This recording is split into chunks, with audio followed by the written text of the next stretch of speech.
भाजणीच्या पिठाची चकली जर तुम्हाला करायची अवघड वाटत असेल तर त्याला एक उत्तम पर्याय आहे आणि तो म्हणजे तांदळाची चकली। ही चकली खुसखुशीत कुरकुरीत तर बनतेच, पण खायला तितकीच चविष्टही लागते। मी दीपाली स्वागत करते तुमचं कुक विथ दीपा अँड लाईफस्टाईलमध्ये। चला तर मग ही तांदळाची चकली बनवण्यासाठी आपल्याला काय काय साहित्य लागणार आहे ते पाहूया। आता इथं जी वाटी घेतलेली आहे त्याच वाटीने आपल्याला पुढची मापं घ्यायची आहेत। तर अशी ही 1 वाटी मी भाजलेली डाळ घेतलेली आहे। काही ठिकाणी याला फुटाण डाळ असं म्हणतात। हलकी फुलकी अशी ही डाळ असते। तर ही डाळ आपल्याला 1 वाटी घ्यायची आहे। इथं मी घेतलेली आहे एक पसरट कढई, कारण आपल्याला याच्यामध्ये पीठ मळायला लागणार आहे।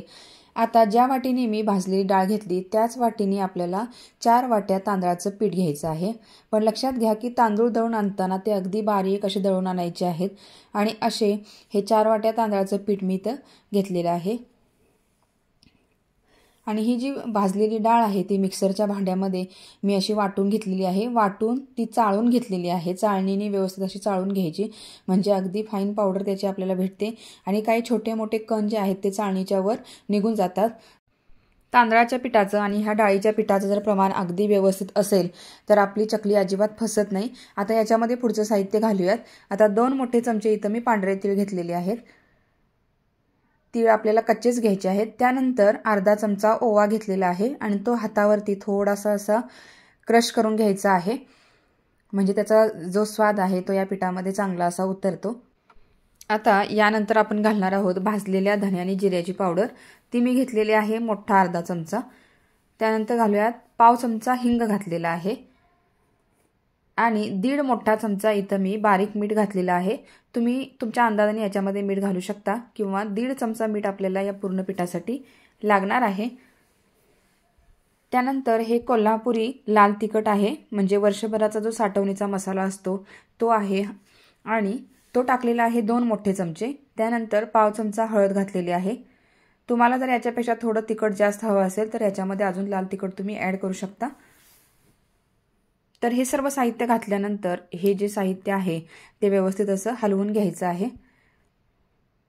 आता तेलाचं मोहन आपल्याला याच्यावरती घालायचं आहे। तर ज्या वाटीने आपण तांदळाचं पीठ आणि डाळीचं पीठ मोजून घेतलेलं आहे त्याच वाटीने इथं अर्धी वाटी तेल घेतलेलं आहे आणि तडका पॅनमध्ये या तेलाला चांगलं कडकडीत धूर येईपर्यंत आपल्याला तापवून घ्यायचं आहे आणि असं मोहन आपल्याला या पिठामध्ये घालायचं आहे। आणि खरं तर या तेलामुळेच ही चकली जी आहे ती अगदी कुरकुरीत आणि खुसखुशीत अशी बनते। जर का तुम्ही याच्यामध्ये थोडं जरी थंड तेल घातलं तर चकली जी आहे ती तुमची बसकी होते आणि कुरकुरीत अशी बनत नाही। त्यामुळे धूर येईच तोपर्यंत हे तेल आपल्याला कडकडीत असं गरम करून घ्यायचं आणि असं मोहन ह्या पिठावरती घालायचं आणि चमच्याने हलवून घ्यायचं, म्हणजे आपण जे मोहन घातलेलं आहे ते सगळ्या पिठाला असं व्यवस्थित लागलं गेलं पाहिजे। आणि गरम आहे त्यामुळे आपण हे पळीने हलवून घ्यायचं आहे। आणि थोडंसं कोमट झालं की आता तेल घातल्यामुळे काय होतं की या पिठाच्या अशा गुठळ्या होतात, तर या सगळ्या गुठळ्या हातावरती असं पीठ घ्यायचं आणि व्यवस्थित अशा सगळ्या गुठळ्या मोडून घ्यायच्या आहेत आपल्याला। पूर्ण पिठाच्या गुठळ्या मी इथं मोडून घेतलेल्या आहेत आणि ह्या गुठळ्या जर व्यवस्थित मोडल्या गेल्या नाही तर चकली आपली नीट साच्यातून खाली पडत नाही। तर अशी मूठ आपल्याला वळली गेली पाहिजेत, म्हणजे मोहन आपल्या ह्या पिठासाठी व्यवस्थित असं झालेलं आहे। आणि त्यानंतर गरम पाण्यामध्ये हे पीठ आपल्याला मळून घ्यायचं आहे। आता हे पाणी कितपत गरम घ्यायचं आहे तर ह्या पाण्याचा चटका आपल्या हाताला सहन झाला पाहिजे, तर इतपत पाणी आपल्याला गरम करून घ्यायचं आहे। म्हणजे कोमट पाणी जे असतं त्याच्यापेक्षा थोडंसं आपल्याला पाणी आणखीन गरम करून घ्यायचं आहे। तर अशा गरम पाण्यामध्ये हे सगळं पीठ मी मळून घेतलेलं आहे। थंड पाण्यामध्ये जर तुम्ही हे पीठ मळलं तर चकली तुमची कुरकुरीत अजिबात बनणार नाही। त्यामुळे ही टीप लक्षात घ्यायची आहे की इथं गरम पाणीच वापरायचं आहे, म्हणजे हाताला थोडे असे चटके लागतात। तर सुरुवातीने पळीने पाणी घातल्यानंतर पळीने थोडं थोडं असं हलवून हाताने आपल्याला हे मळून घ्यायचं आहे, पण गरम पाण्याचाच वापर इथं करायचा आहे। तर आता हे पीठ मळण्यासाठी मला टोटल 3 ग्लास गरम पाणी लागलेलं आहे। तर असा पिठाचा गोळा मी इथं तयार करून घेतलेला आहे। साधारणतः भाकरीला जसं आपण पीठ मळतो तर तसं पीठ आपल्याला इथं मळून घ्यायचं आहे। अगदी घट्टही नाही, अगदी पातळही नाही किंवा अगदी मऊही करायचं नाही। मऊ केलं तर चकली जी साच्यातनं पडते तर त्यावेळेला ती तुटते, म्हणून अगदी मऊही पीठ आपल्याला हे भिजवून घ्यायचं नाही। आणि मळल्यानंतर 10 मिनिटं ह्या पिठाला आपल्याला झाकून ठेवून द्यायचं आहे। आता 10 मिनिटं झालेली आहेत। या पिठाच्या आपण चकल्या करायला घेणार आहोत। अगदी मळल्या तुम्ही या पिठाच्या चकल्या सुद्धा करू शकता। तर साच्यामध्ये जेवढं पीठ बसेल तर तेवढं पीठ मी एका वेगळ्या ताटामध्ये असं काढून घेतलेलं आहे आणि गरम पाण्याचा हात लावून ते पीठ पुन्हा एकदा व्यवस्थित असं हाताने मळून घ्यायचं आहे। आणि बाकीचं जे आपल्या परातीमध्ये पीठ आहे ते झाकण ठेवून झाकून द्यायचं आहे, नाहीतर मग ते पीठ जे आहे ते हवा लागली की कोरडं पडतं, म्हणून झाकण ठेवून व्यवस्थित ते बाजूला ठेवून द्यायचं आहे। तर आता चकलीच्या साच्यामध्ये आपण हे पीठ भरून घेणार आहोत। त्यासाठी चकलीच्या साच्याला ग्रीस करून घ्यायचं आहे तेलाने। पूर्ण सगळ्या साच्याला मी आता इथं तेल लावून घेतलेलं आहे। तेल लावल्यामुळे पीठ जे आहे ते साच्याला अजिबात चिटकत नाही आणि चकली व्यवस्थित अशी पडते। तर या तांदळाच्या पिठाच्या चकल्या खायला अतिशय चविष्ट अशा लागतात। आता हे जे पीठ आहे ते या साच्यामध्ये भरून घ्यायचं। पूर्ण अखंड एक असा गोळा करायचा। जर तुम्ही सेपरेट असे तुकडे जर या साच्यामध्ये भरले तर चकली करताना तुटते, त्यामुळे अखंड गोळा जो आहे तो या साच्यामध्ये भरून घ्यायचा आहे।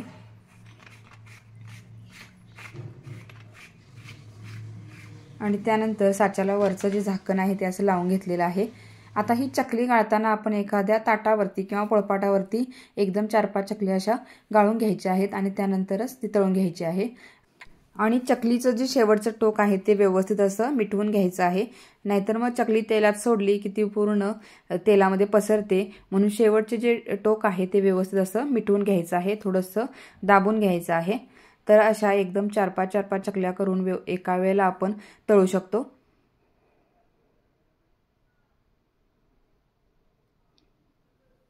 तर गॅसवरती मी इथं तेल गरम करायला ठेवलेलं होतं। तेल आता व्यवस्थित आपलं तापलेलं आहे। हाताने जर तुम्हाला चकली सोडता येत नसेल तर उलथाण्याने अशी चकली तुम्ही उलथाण्यावरती घ्यायची आहे आणि तेलामध्ये अलगद अशी एका कडेने सोडून दिली की आपल्या हाताला चटके लागण्याची काही शक्यताच नाही।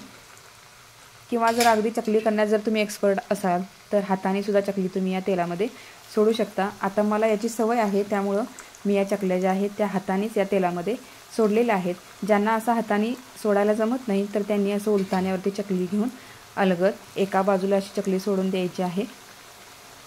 तर आता ही चकली तेलात सोडल्यानंतर गॅसची फ्लेम जी आहे ती आपल्याला मीडियम टू हाय अशीच ठेवायची आहे। मंद गॅसवर अजिबात चकली तळायची नाही, नाहीतर मग चकली जास्त तेल अशी शोषून घेते आणि बसकी होते। त्यामुळे मीडियम टू हाय गॅसवरतीच आपल्याला ही चकली तळून घ्यायची आहे। आता चकली तेलात टाकल्यानंतर 2 ते 3 मिनिटं अजिबात चकलीला परतवायचं नाही आणि 2 ते 3 मिनिटं झालं की मग बाजू त्याची पलटी करून घ्यायची आहे। असं करत 3 ते 4 वेळेला बाजू पलटी करून चकली व्यवस्थित अशी तेलामध्ये तळून घ्यायची आहे। आता चकली व्यवस्थित तळली गेली की ती चकली जी आहे ती तेलाच्या तळाला अशी व्यवस्थित जाऊन बसते। तर असं समजायचं की चकली आपली व्यवस्थित तळून झालेली आहे, म्हणजे चकली प्रॉपर अशी तळली गेलेली आहे। तर अशा सगळ्याच चकल्या मी व्यवस्थित अशा तळून घेतलेल्या आहेत। आता चकली तळल्या एखाद्या ताटात काढायची नाही, तर एखादी पुरणाची जाळी किंवा अशी जर तुमच्याकडे जाळी असेल तर त्या जाळीच्या खाली एखादं फुलपात्र म्हणा किंवा एखादं ताट ठेवायचं आहे। म्हणजे या जाळीमध्ये आपण चकल्या टाकल्या की त्याच्यामध्ये एक्स्ट्राचं जे तेल आहे ते निथळून पूर्णपणे खालच्या प्लेटमध्ये किंवा खालच्या फुलपात्रामध्ये ते पडतं आणि चकलीमध्ये अजिबात तेल राहत नाही। तर इथं तुम्ही पाहत असाल की अशाच पद्धतीने मी पुढच्या सुद्धा चकल्या करून घेतलेल्या आहेत आणि साधारणतः 4 वाटी तांदळाच्या पिठाच्या एकूण 35 चकल्या इथं तयार झालेल्या आहेत। म्हणजे भाजणीच्या जर चकल्या करायला तुमच्याकडे वेळ नसेल तर अशा वेळेला अगदी ह्या घरच्या भाकरीच्या पिठापासून तुम्ही चकल्या तयार करू शकता। तर इथं पाहू शकाल की एक्स्ट्राचं जे तेल होतं ते निथळून खालच्या फुलपात्रामध्ये जमा झालेलं आहे। तर अशा पद्धतीनं सगळ्या चकल्या इथं बनून तयार झालेल्या आहेत आणि ह्या चकल्या ज्या आहेत अतिशय कुरकुरीत आणि खुसखुशीत होतात। तर तुम्ही ही रेसिपी जी आहे ती एकदा जरूर ट्राय करा। आणि ही चकली बनवण्यासाठी आपल्याला जास्त काही मेहनत करावी लागणार नाही, जसं की भाजणीची जी चकली करतो त्यासाठी जशी आपल्याला मेहनत घ्यावी लागते तर तशी आपल्याला इथं कोणतीही मेहनत घ्यायची नाही आहे। तर इथं मी एक चकली तुम्हाला तोडून दाखवते की किती ती खुसखुशीत आणि कुरकुरीत झालेली आहे। आवाजावरून तुम्ही इथं पाहतच असाल की इतकी खुसखुशीत ही चकली बनते। आणि ही जर रेसिपी तुम्हाला जर आवडली असेल तर कुक विथ दीपा अँड लाईफस्टाईलला लाईक, शेअर आणि सबस्क्राईब करायला मात्र विसरू नका।